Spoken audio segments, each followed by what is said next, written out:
Welcome to our presentation. I'm Tanvi, And I'm Cole. and this is our project, Votes and Voices, using data science to uncover voter turnout disparities. And we did this through our CDS data science capstone, which was through BU Spark, which is an innovation and experiential learning lab, which offers courses such as these, where you get partnered with an industry or a client. So in our case, we were partnered with the Urban League of Eastern Massachusetts, and their mission is to enable adults in Eastern Massachusetts to overcome racial, social, and economic barriers in order to access employment and economic development opportunities. And this is very vague, but our project is specifically focused on voter turnout. So we tracked and used voter turnout data in order to help increase voter turnout in upcoming elections, specifically at local and municipal elections in low propensity areas. And low propensity in this case means individuals who are eligible to vote but have a history of infrequent voting in elections.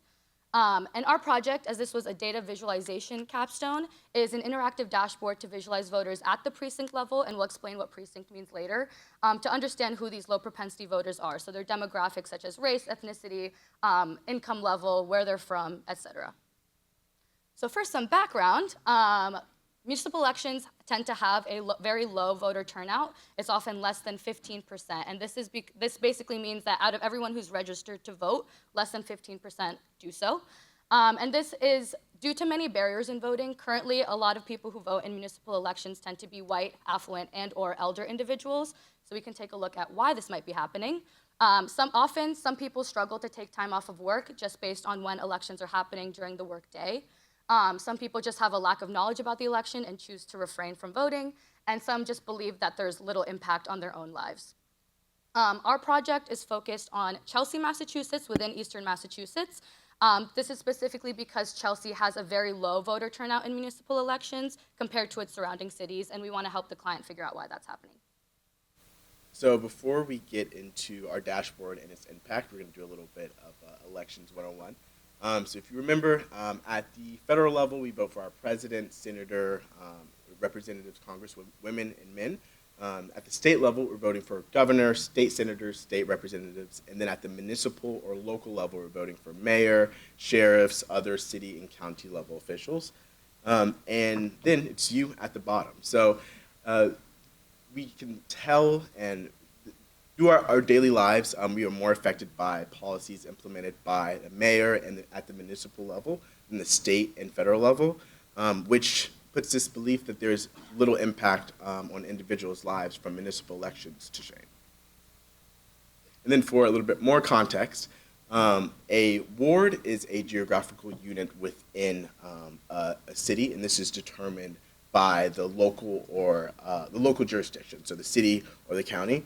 A precinct, as you can see in the top right, the visual, is an area that fits within a ward. So it's the smallest level of and that we measure at the election level. And this determines where you vote, who's on your ballot, which initiatives show up. And this together represent our election data. And then at the census tract level, this is conducted at the federal level by the U.S. Census Bureau, and this is everything to do with demographic data and represents our population data. So you can see in the visual on the bottom right of Chelsea, because I do have a little, it's not working, the 4 wards represented in the different colors, and then the 4 precincts within each ward. So in total, Chelsea has 16 different precincts. So the data sets that we used, we mainly focused on two different categories. So first was our voter turnout data. So this included the voters' precinct where they lived, their political affiliation, their address. To be clear, in the United States, we have a secret ballot, meaning that whether or not a person voted is public information. However, who they voted for, of course, is private. And then our second data set, or group of data sets that we worked with, was the census data, of course, race and ethnicity proportions for Chelsea, income distributions, everything that has to do with demographic data. And we had to merge these 2 data sets. It was a difficult data transformation technique due to the fact that, as I mentioned earlier, our election data is at the precinct level, or our census data is at the census tract level, which are 2 different geographies. And the tools that we used for this project, first was the Census API for our data collection, and then for data storage and processing, we used Google BigQuery. For our manipulation and analysis, we used Python.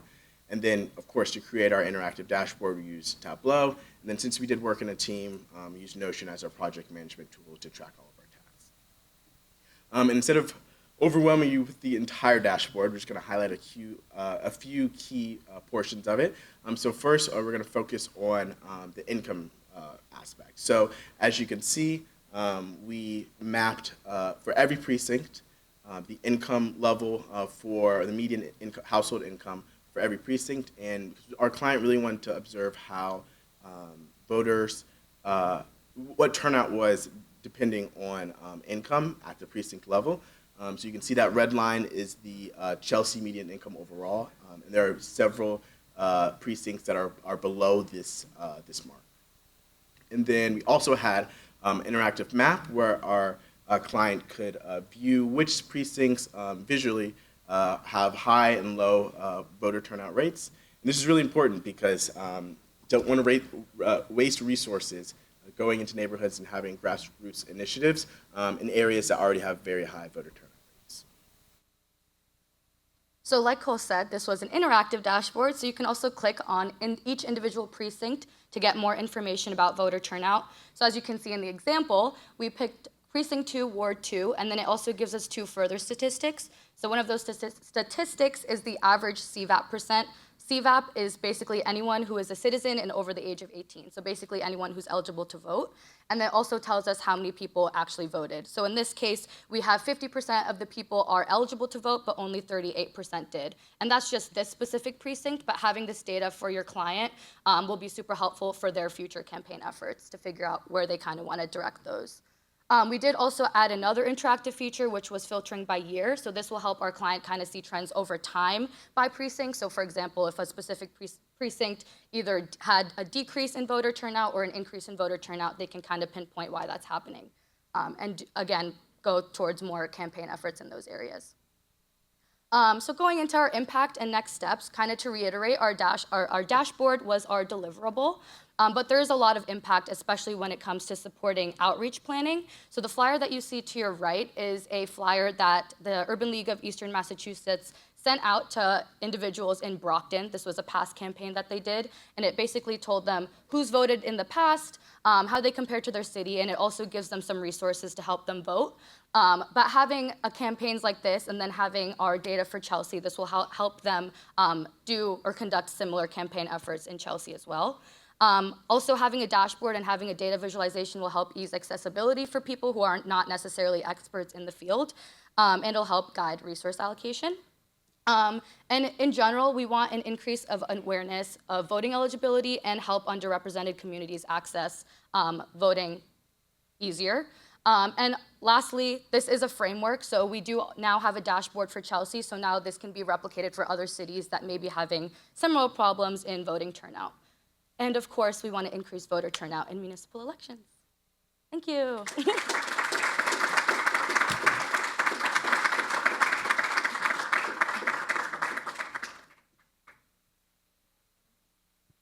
Have any questions for Tanvi and Cole? Great job, guys. So you did this for Chelsea, and like you said, you want to roll it out to other communities. How translatable is the work that you've done that you can automatically pull in data from other municipalities, or would you have to kind of go through a long process to make it work for other cities and towns in the area? Yeah, that's a really good question. So we are creating a data pipeline. We're in the process of it. This was a semester-long project, and we started a little bit late since we were guided by Spark. So we're right now, this week, actually creating a pipeline, so that can be an easier process. Certain things are easy to replicate, other things aren't, so it will have to be a little bit, it won't be all automated. But we're looking at cities, Malden, Framingham, and Brockton are the other cities that we're going to be doing, or the project as a whole is going to be. Any other questions? Awesome, thank you. I have a question. How was it working together, having 2 people on the same project? So it was actually a project of 4, but we definitely really needed it. There was a lot of data cleaning involved, so having 4 people also to go over the steps and figure out the project management aspects of everything, definitely necessary. And we're still working on it currently, so definitely helpful. Our group was great, though. Yes, they were all super great. That was great, you guys. So quite often, communities like Chelsea get portrayed in the media and elsewhere as low income, uninvolved, troubled, et cetera, et cetera. We only hear about those particular communities when something goes wrong, and something always seems to be going wrong. So I wonder if you thought at all or had any conversations about, excuse me, more of the assets, more of the wonderful things, and the really positive parts of Chelsea. And I wonder if you have any thoughts about that. Yeah, for our specific project, since we are creating the dashboard for the client, that's not something we engage with significantly. But I think, that's a really good point, because I've only been here for a couple of years living in Boston, and I know people from Chelsea. Shout out Joseph. And yeah, so I've honestly heard more about the good things about Chelsea from Joseph himself.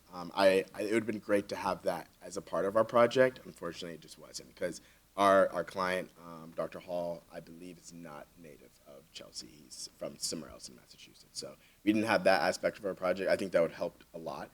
We would understand the community a little bit better, and maybe that can be a recommendation to Spark.